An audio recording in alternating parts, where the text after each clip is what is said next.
മമ്മൂട്ടിയെയും മോഹൻലാലിനെയും ഒരുമിപ്പിച്ച ഒരു സിനിമ ചെയ്യാൻ ഇന്ന് മലയാള സിനിമയിൽ ഏത് സംവിധായകന് കഴിയും? ഷാജി കൈലാസ് അങ്ങനെ ഒരു പ്രൊജക്ട് ആലോചിച്ചെങ്കിലും അതിൽ നിന്ന് മമ്മൂട്ടി പിന്മാറിയതായി പിന്നീട് റിപ്പോർട്ടുകൾ വന്നു. എന്നാൽ അങ്ങനെ ഒരു പ്രൊജക്ട് തിരക്കഥാകൃത്ത് ഉദയകൃഷ്ണൻ സംവിധാനം ചെയ്താലോ? മമ്മൂട്ടിയെയും മോഹൻലാലിനെയും നായകനാക്കി ഒരു സിനിമ സംവിധാനം ചെയ്യാൻ നേരത്തെ ഉദയകൃഷ്ണൻ ആലോചിച്ചിരുന്നു. മാഗസിനുകളും സോഷ്യൽ മീഡിയയിലും ഒക്കെ ഇത് സംബന്ധിച്ച വാർത്തകളും വന്നിരുന്നു.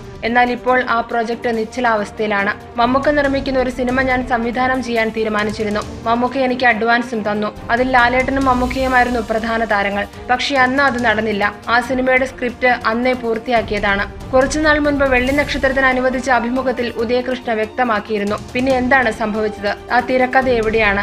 അതിന് ഉദയകൃഷ്ണ മറുപടി നൽകുന്നത് ഇങ്ങനെയാണ്: അന്ന് ലാലേട്ടൻ അത് കേട്ടിട്ടില്ലായിരുന്നു. അടുത്തിടെ ലാലേട്ടൻ ആ സ്ക്രിപ്റ്റ് കേട്ടു. വളരെ ഇഷ്ടമായി. ഉടനെ ചെയ്യാമെന്ന് അദ്ദേഹം പറയുകയും ചെയ്തു. എങ്കിൽ പിന്നെ എന്താണ് തടസ്സം? അത്രയും വലിയൊരു പ്രൊജക്ട് എന്തിനു വെച്ച് താമസിപ്പിക്കണം? ഉദയകൃഷ്ണയിൽ നിന്ന് തന്നെ കേൾക്കാം. പക്ഷെ ഇപ്പോൾ മമ്മൂക്കിക്ക് അത് നിർമ്മിക്കാൻ താല്പര്യമില്ല. അങ്ങനെ അത് എങ്ങും എത്താതെ കിടക്കുകയാണ്. ഒരു സംവിധായകന്റെ റിസ്ക് അറിയാവുന്നത് കൊണ്ട് ഞാനും മിണ്ടാതെ ഇരിക്കുന്നു, ഉദയകൃഷ്ണ വ്യക്തമാക്കി. മറ്റൊരു പുലിമുരുകനാകാൻ സാധ്യതയുള്ള ഒരു പ്രൊജക്ടാണ് അണിയറയിൽ ഇപ്പോൾ നിശ്ചലാവസ്ഥയിൽ തുടരുന്നത്. ആ തിരക്കഥയ്ക്ക് എന്തെങ്കിലും മോചനമുണ്ടാകുമോ? അത് സ്ക്രീനിൽ വെള്ളിടി തീർക്കുമോ? ഞാൻ ആ പ്രൊജക്ടിനെ കുറിച്ച് നന്നായി പ്രിപ്പയർഡ് ആണ്. ആദ്യം മുതൽ അവസാനം വരെ എന്റെ മനസ്സിൽ സംഗതി കിടപ്പുണ്ട്. ഉദയകൃഷ്ണയുടെ മറുപടിയിൽ പ്രേക്ഷകർക്ക് പ്രതീക്ഷ അർപ്പിക്കാം. For latest news, like it, share it and subscribe to Stars Sun News.